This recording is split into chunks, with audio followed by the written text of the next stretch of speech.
Before we jump into today's topic, I wanted to share with you our deepest gratitude to you all, listening to us from all around the world, for your feedbacks that have helped developing the podcast. It's a great learning experience, and we are so very grateful for that. We really hope we help you navigate the world of purpose. We know it isn't always easy, and it can raise lots of questions. Like today, we received a question from a listener. She's been working to find her purpose for years and was wondering if we had any tips on how to find it. Dear Tiziana, here are some tips from Nadia and Laurent. We have a purpose community. So for more than 3 years, we already developed purposes with individuals. That's part of our NGO. It's a non-profit movement we started with children and a school in Sarajevo. And everyone who is interested can write us an email, and we ask facilitators if they're willing to do it with the people who want to be part of that. And it's a process we usually do online. It just takes like 3 to 4 hours, and you need another person, a pen, and lots of little pieces of paper. The other person asks you, tell me about yourself. And then you just tell about yourself, about your life, what makes you happy, what drives you? What did you do as kids? What are you dreaming of? Where do you find balance? What gives you energy? What are the most happy moments in your life? And so on. So you just talk about yourself uninterruptedly. And the other person writes for whatever you say, one little piece of paper after the other. And after that round, it takes maybe half an hour, 40 minutes, and you have maybe like 200 to 300 pieces of paper. You go through them one by one, and the ones where you feel joy in your heart, you put them somewhere. And then you take a whole pile with the ones where your heart said, I feel joy, and you select them again. Which of these give you more joy than the others? With these, you do something we call landscaping. So you put them on a table in front of you, and you make clusters. Like, what are the things that go together with each other? And on the left top, there is the core of your purpose, like what really drives you, makes you most happy. And so you arrange the clusters on the table. And then when you're done, you tell the story. You start on the left top corner, and you just tell the story, what you see in these clusters, and the person that helps you writes that down. And then you read this text and you go over it and simplify it. And that's your purpose 1.0. It contains only the things that really make you happy, bring you joy. Only the things that are about you, come from you. First of all, I would like to congratulate Tiziana for wanting to find her purpose. And what she describes in her question is that it is really a very difficult pursuit to do it alone. So to think your way to your purpose is really hard. So the process that Laurent described is about talking about yourself to someone who is deeply listening to you and really capturing everything you're saying in a non-judgmental way, in a very open-hearted, loving way, really caring just about you and the things that drive you. And by really having that listening space, you can just talk about yourself and put everything on the table on these little pieces of paper. And then in a way, for me, it's like setting it back together again, because it is out of your brain and you can touch it and you can feel your way to what belongs together, what makes sense to me, what's really driving me. And I think that's the magic of it. Having the space to think, to formulate, to put everything out of your brain and to put it back together in a way that makes new sense to you. Most people tell us that there is nothing new coming up, in the sense of that, they were surprised that they had a purpose they didn't think about, which makes sense because you are you and you follow the things that make you happy. So you know all these things, but by looking at them and combining them in a way that is surprising, and by elevating the things that are more important to you and really making them visible and giving them importance, that's what the process is all about. I hope this was useful. As said, developing your purpose isn't something you should do alone.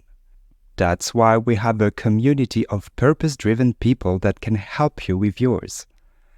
I have linked in the description the link to the community webpage so you can get to know it. Anybody interested in developing their purpose and helping others to do so are free to join. And now, without any further ado, let's dive into today's topic: trust.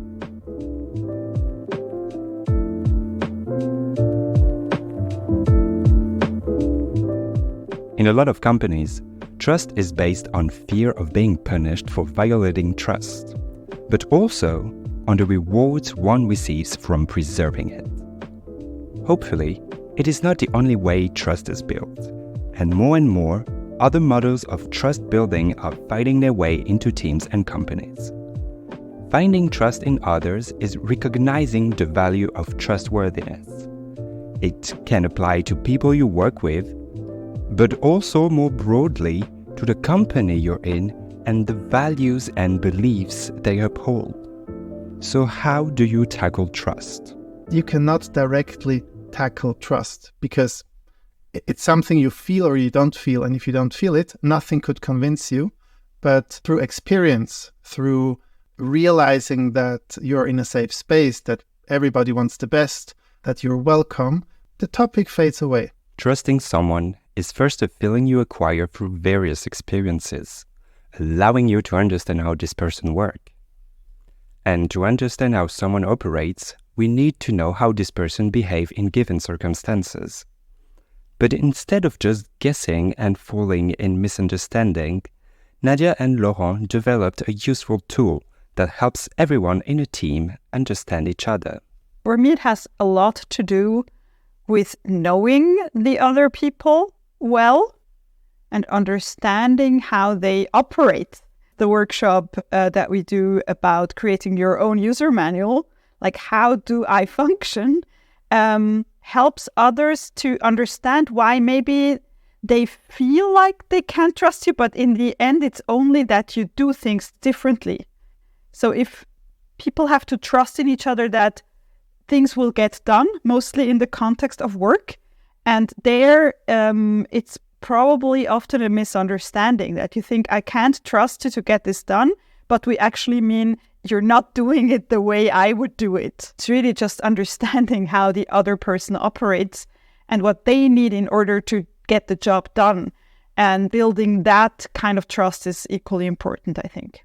The My User Manual workshop helps create a knowledge-based trust.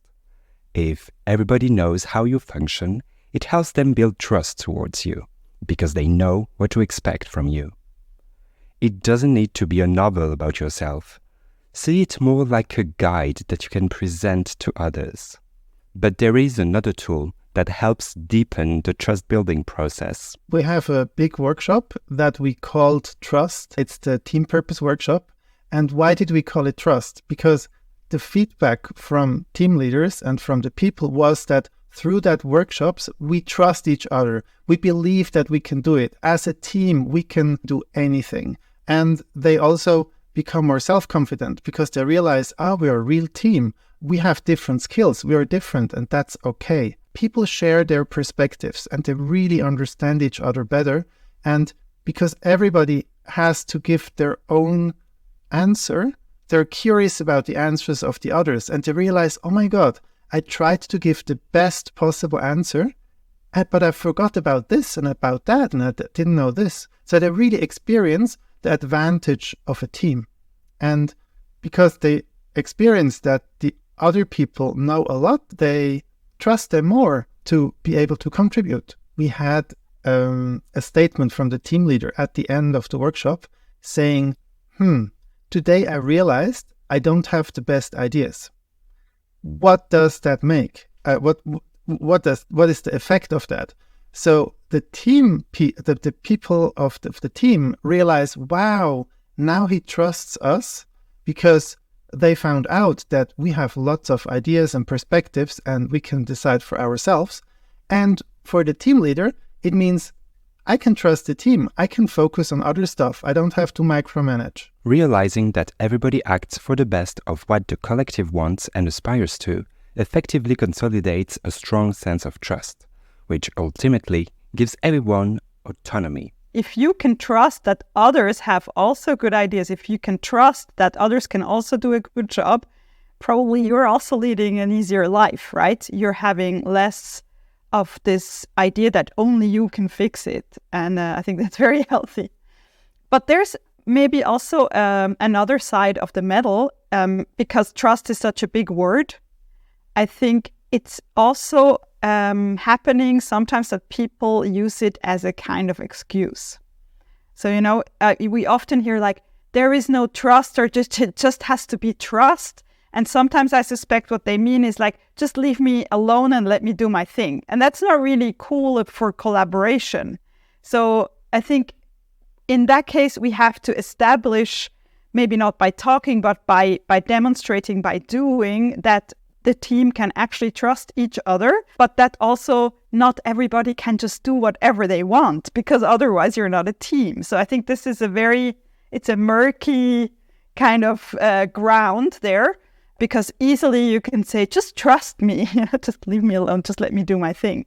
Sometimes we encounter teams that are more like a group. So they have like 6 individuals working next to each other, asking each other, just leave me alone and just trust me. But that is not real collaboration.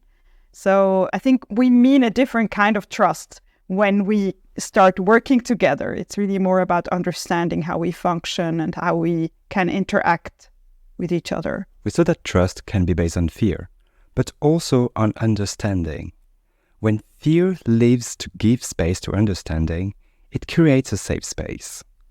Within that safe space, with everybody conscious about each other, a third tool comes into play. If you have a purpose, just talking about that purpose and what everybody means by that, and being in that safe space, or that psychologically safe space, where you can say, look, the decision I took last week that nobody liked, it was totally on purpose, and I'm explaining you now why I see it that way. And everybody listens to me and says like, oh, okay, I can totally understand where you're coming from and why you took that decision. Or if we have an agreement, that is also a tool. The team establishes an agreement how to collaborate, and someone doesn't honor that agreement. Instead of blaming each other, we can just say, look, can we talk about this agreement point? I have the feeling we have different interpretations of it. Like, did you feel like you did work with that agreement or not? And then the person can explain, and everybody can say like, oh, I think I see it differently, and let's see what we really mean with being respectful to each other, or whatever is in our agreement. And that also creates trust, because you can see that it's not black and white. It's not, it's not a rule you have to follow, but it's like a principle, or the spirit of this agreement has to live, or of this purpose. And when people then use these tools and talk about them and incorporate them into their daily discussions, mainly about decision making, or whether we do this project or that project, it really helps, because you can see that there is space for interpretation as long as we all follow the principles and we want the same in general. In its early stages, trust is fragile. Even with a user manual, a team purpose, and an agreement, it requires practice. This practice is led on the observation and the confirmation of someone's consistency through their acts. Sometimes trust gets destroyed by a minor action, and the person who did it even didn't notice. And that's a misunderstanding. Something in a team meeting happens, and somebody says something very direct in their very own words, and you feel so hurt because you put all your love in something, and you feel like this person hates you and whatever you do is useless, and you're just shocked. You cannot say anything. And the other person just gave a feedback and didn't notice that you totally lost trust in yourself and trust in this person, and you think that this person hates you. We can't always avoid conflicts. Disagreements happen, and it's normal. But it can be prevented or handled in a way that helps find a common ground quicker, by addressing frustrations and doubt directly, and thus preventing trust to be betrayed. So, in that case, when we work with teams, we tell them, don't wait until you have a proper conflict. Get used to every week in your team meeting that you talk about tensions. And the tension can come from yourself. Like, hey, I don't feel well today because I couldn't sleep for 2 days. So I'm a bit strange today. I don't have enough patience. Or, hey, in the last team meeting, I was so frustrated because when X did that, I felt Y. And I was so frustrated afterwards. And I just wanted to let you know that's how I felt. So the team can understand it better. You have to take care that misunderstandings do not destroy trust. I think trust being destroyed if someone, if someone steals from every team member every week, trust is probably destroyed. But that's not the kind of trust we're talking about here. We're talking about addressing things that may put into question that trust that is built. And trusting someone isn't a straightforward process. It takes time, courage, and also a lot of care. And it isn't always easy to do so, but worth the risk. If you don't trust, if you're a skeptical person, nothing positive can come out of that. But if you trust, many good things can come out of that. Maybe you get hurt once or twice, but it's like love. If you were disappointed, if you had a bad experience in love, and the next time you don't fall in love again because you try to be skeptical, you try to be protecting yourself, well, you will not experience love again. Like, you have to risk it, you have to trust it. If not, you will not have this positive experience. For me, it has also very much to do with generosity. Like many things, it has to do with just being generous with your trust.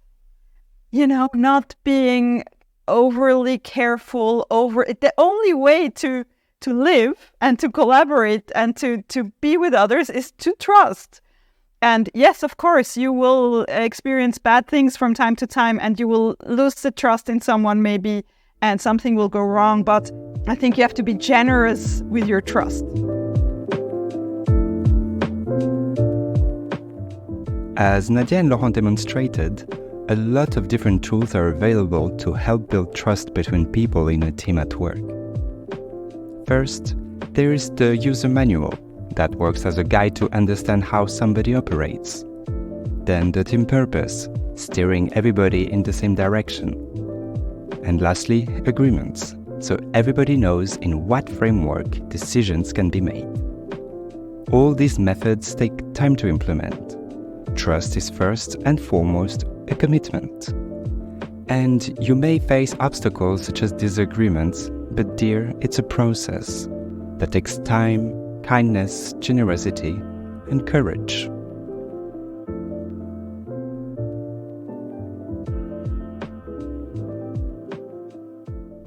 Thank you for listening.